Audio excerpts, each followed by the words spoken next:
Now, here's what's next. I hope you find here guidelines to translate response into results.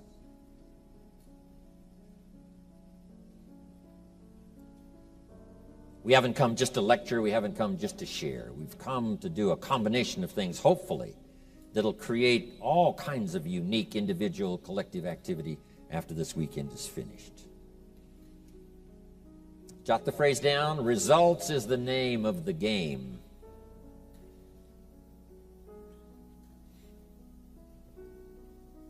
According to the Christian story, the first couple, Adam and Eve, were instructed to be fruitful. Fruitful, produce some results. Fruitful is kind of an interesting word. It sort of denotes abundance. Here's what I think fruitful and abundance and productivity. And I think here's what it means. To go to work on producing more than you need for yourself. Go to work producing more than you need for yourself. And I think we fulfill that command so long ago given to be fruitful, to be productive, to produce far more than you need for yourself so that you can bless others, bless your community, bless your nation, bless your enterprise. Produce more ideas than you need for yourself that you can share and give them all away. Produce more in terms of substance and money and treasure and all things valuable to human beings, far more than you need for yourself. R.G. Letourneau's story, the man who built the big earth-moving machines, it was his goal to someday give away 90% of his income. Giving away far more than anyone could possibly imagine. Someone says, wow, 90% is an awful lot to give away. Well, you should have seen the 10% that was left. I mean, once abundance starts to come, once someone becomes incredibly productive, it's amazing what the numbers turn out to be. It's amazing what it finally totals. Incredible. So hopefully we'll have guidelines for you during this weekend so you can turn the response you've created already by being here, then the response by employing your mental activity and taking notes and putting all this through your mental processes so that you can create this kind of results when you leave here. Next, best way to make the most out of this weekend is just a few things. Number one, be thankful for what you already have.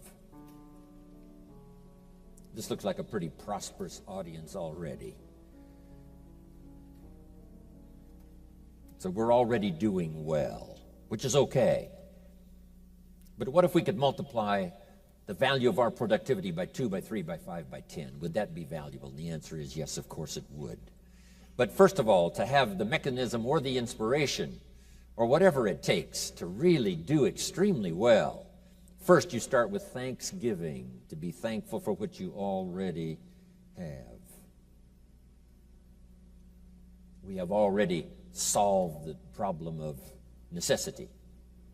In this room, we've probably already solved the problem of survival. So we're no longer concerned with just necessity and survival. We're perhaps beyond that. But now that we have gotten beyond that, no telling what else we can do, but first of all, let's be thankful for what we've accomplished up until now. The years that have brought me here and the experiences that have brought me here, starting with my parents who raised me, gave me an incredible foundation that's lasted me all of these years. And the mentors that I've met along the way, absolutely changing and revolutionizing my life, my income, my bank account, my future. All of that collectively has brought me here.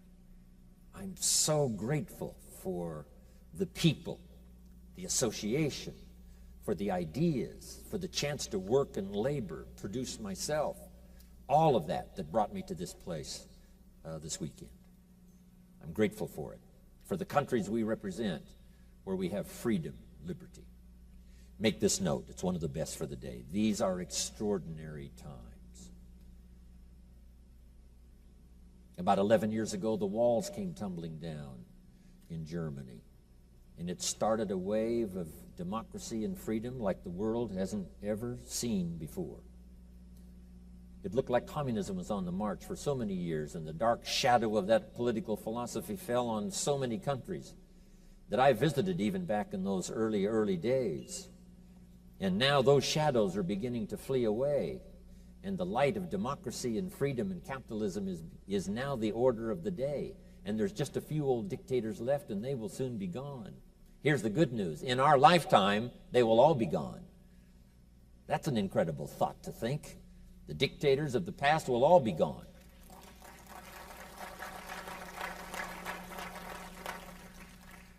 Years and years ago, when I went to South America, almost every country had a dictator. Now they're all gone. I mean, in that whole hemisphere, there's only one left, and that's Castro, and he will soon be gone. And the Gaddafis will soon be gone, and the Saddam Husseins will soon be gone, and they will all be gone. Because now, once this wave of capitalism and freedom and free enterprise and spirituality now sweeping the whole world, once it started all those years ago, I'm telling you, it is such an incredible sight to see. I now have the opportunity to lecture in East Germany and to lecture in Czechoslovakia and Poland. The last time I was in Poland, we had a bomb scare. It was incredible, middle of the winter. And they said, you know, there's a bomb in the place. So we all vacated and went out in the winter and stayed for about, 20, 25 minutes while they brought in the sniffing dogs to clear the place. And no one left. Everyone came back in, middle of the winter in Poland. So that means everything is changing. Jim Rohn teaching capitalism in Moscow and in Siberia, Novosibirsk. I'm one of the few that's been sent to Siberia that came back. And now I'm going again, hoping I get back again. Incredible. These are extraordinary times, politically, socially, and every other way. There's never been anything like it in the history of the last 6,000 years of the human race. It's extraordinary. These are extraordinary times, politically, with freedom on the march, socially, economically, extraordinary times. So make this note, Jim Rohn's view of the 21st century, unprecedented opportunity, every field you can imagine, every endeavor you want to try, unprecedented opportunity. Of course, along with all the challenges that we've faced forever. But this is a new day. This is a new wave. This is a new scene nationally and for each of us personally. There's nothing like it. Unprecedented opportunity. Now here's number 2, the 21st century, keen competition. It's called world competition now. Not just person to person, not company to company, not industry to industry. What happens on the other side of the world now greatly affects us on this side of the world. So it's a world game to play. This is one of our chances now to play the world game. I travel all over the world. I mean, it's incredible. I leave Los Angeles, 14 hours later, I'm in Tokyo. 5 meals, 3 movies, and you're there. I mean, this is easy stuff. I fly the Concorde, right? 3 hours, London, New York. These are extraordinary times. In about 10 days, I'll be down in South America, Argentina, Venezuela. Incredible. The jets fly everywhere. And then all night long, the jets fly to our countries, bringing us, goods and services and fruits and vegetables from anywhere in the world. It's unbelievable. These are extraordinary times. Unprecedented opportunity, but keen competition. So here's what you need now to really be successful in the 21st century. Number 1 is multiple skills. Hopefully we'll talk about some of those skills this weekend. Don't be caught now in the 21st century with just one skill. If you want to flourish, be fruitful. If you want to grow, produce more than you need for yourself. Learn more than one skill. This is also my perception now in traveling around the world. It would be useful to know more than one language. Learn more than one language. My father spoke German when I was a kid growing up, but he never taught me. My mother was English, but she also spoke French, but she never taught me. I could have learned 3 languages at the same time. These extra languages are so useful.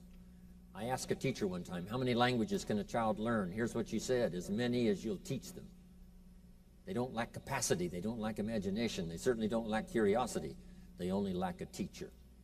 So if you think learning another language has sort of passed you by, make this note. Give it as a gift to your children. another language, and then another language. When I lecture in the Scandinavian countries, they all speak several languages. I do my seminars in English because they can all understand English. In the Scandinavian countries, you're required to learn 4 languages during your educational process. 3 they assign and 1 you can choose. So when you finish the educational process in the Scandinavian countries, you now know 4 languages, which if you live in Europe is a great advantage. But it's a great advantage anywhere, learning that extra language. Some of my business colleagues that make mega millions every year, many of them speak more than 1 language, several languages. Michael Cole speaks, 7 languages. It's so much fun to travel around the world with Michael because he can talk to anybody, everybody. He knows all the languages. It's a gift to give to your children. Okay. So anyway, I said all that to say this. Oh, one more. Learn all the disciplines that make language and skills worthwhile. The disciplines of good health, the disciplines of staying vital. We'll talk about that just a little bit later. So that's your best advantage for the 21st century. So first of all, be thankful. Here's the next one now to make this weekend really powerful for you. Be eager to learn. And I hesitate to say that because, you wouldn't be here if you weren't eager to learn, to pay the price of time and money. And it wasn't the money that was really the expensive part for this weekend. It was the time. If you haven't made that note before, make it now. Time is more valuable than money. You can get more money, but you can't get more time. So to ask you for the price for the seminar, fairly modest, but to ask you for the price in time for the seminar, incredibly expensive. To ask me for 3 days, that's a heavyweight cost for me. But it's exactly the same for you. 3 days is a chunk of time. And so the biggest investment for this weekend is not the money. The biggest investment is the time. So here's what I want to happen. I want this investment to pay off for you, multiplied many times over. What will this seminar be worth? Not the price it costs to get in, and not really the price of time. It may be worth 1,000 times more than that.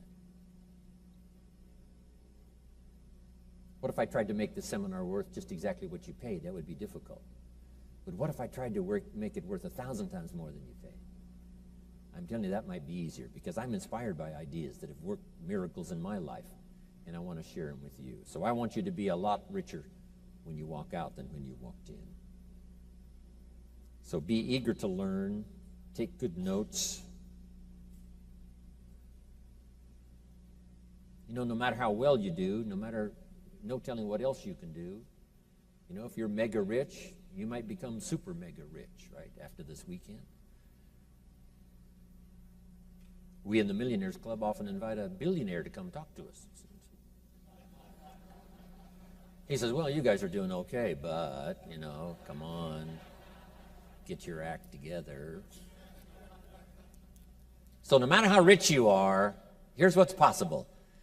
You can multiply it by 2, by 3, by 5, by 10 with the right idea, the right inspiration, the right collective association here this weekend. It's going to give you a good chance. Now here's the next one. Argue later with all my stuff. I wish we had time to open it up so we could debate all this stuff right on the spot. Debate later with all of my ideas and the things I'm going to share with you. But make this note now, debate is important. That's why we have at least 2 parties in Congress, to debate good ideas. The communism said, no, one party is sufficient. But see, lacking debate, it's easy to become tyrannical. Power tends to corrupt. Absolute power tends to corrupt absolutely. So without debate, something can gather far too much power. So it's important. And a lot of the issues I'm going to raise this weekend, a lot of the stuff I'm going to share with you is up for debate. Here's why it's up for debate. I can only share with you my point of view. And there's got to be more than one point of view. If I looked at something from over here and I said, here's what it looks like to me, and you were standing over there looking back this way at it, you would say, no, here's what it looks like to me. Now, if I had invited you from back over there to come up here and look at it from where I am, you might say, gosh, you're right, Mr. Rohn. I never looked at it before from this vantage point. So that's what I want to do, and the speakers we've got this weekend are going to gather all of us up and share ideas from our point of view. But here's what you must remember. There's more than one point of view. So here's what's important: to be a student, not a follower. To be a student, not a follower. And part of being a student is to debate the ideas. Once you hear them, you say, right or wrong. Could it work for me, not work for me? Is that a little too heavy, or isn't it sufficient enough? Now, sometimes it's useful to debate with each other. I'm a good debater, right? If I choose one side, I don't really care which side to choose. You know, just pick a side. Go for it. I remember a great debate I really heard. Someone in America was debating someone in Canada that held a little more liberal position, and the American was very conservative. And the American said, every man for himself. Individualism, rugged individualism. And on the other side, the liberal said, well, yes, every man for himself, said the elephant as he danced among the chickens. I thought, hey, that's a pretty good point. So, whether it's liberal or conservative, we need both. In America, the Declaration of Independence is America's great liberal document. And the Constitution of the United States is America's great conservative document. So it takes a bit of both. Okay. But to debate the idea. Now, if you can't debate with someone, here's what you must learn to do. Debate with yourself. Is it valuable or isn't it valuable? Is this idea I've heard a bit off track, or is it on track? Would it be useful or not be useful? To debate the merits of trying it, to debate the merits of putting it into action. So debate is a way to refine a good idea. Someone in Congress says, I have an idea for the country. And the rest of them say, wonderful, put it on the table. So someone asks 3 questions, and this guy says, wow, I never thought of those questions. I withdraw my great idea. Well, it's a good thing we didn't try it on the country. So here's why we learn from multiple voices, but we don't become followers, we become students, and that is to refine ideas that can change our health, change our income, change our future, change everything for the better, make us more productive, to finally have far more in productivity than we need for ourselves. But eager to learn, exercise good debate.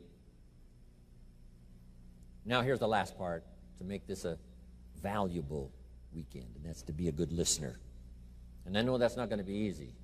You know, most of our life is going on outside these 4 walls. You know, our business is out there, and our customers are out there, and, you know, the store we run is out there, and our children are out there, our family's out there, and our friends are out there. Everything, most of the things that involve our life are out there. So sometimes when the big part of our life that's going on out there, it's a little hard to sort of dismiss all of that for a while, put it in a place where you can just push it aside for just a little while and really listen intently and gather up the information. But I know you're going to do your best. Okay.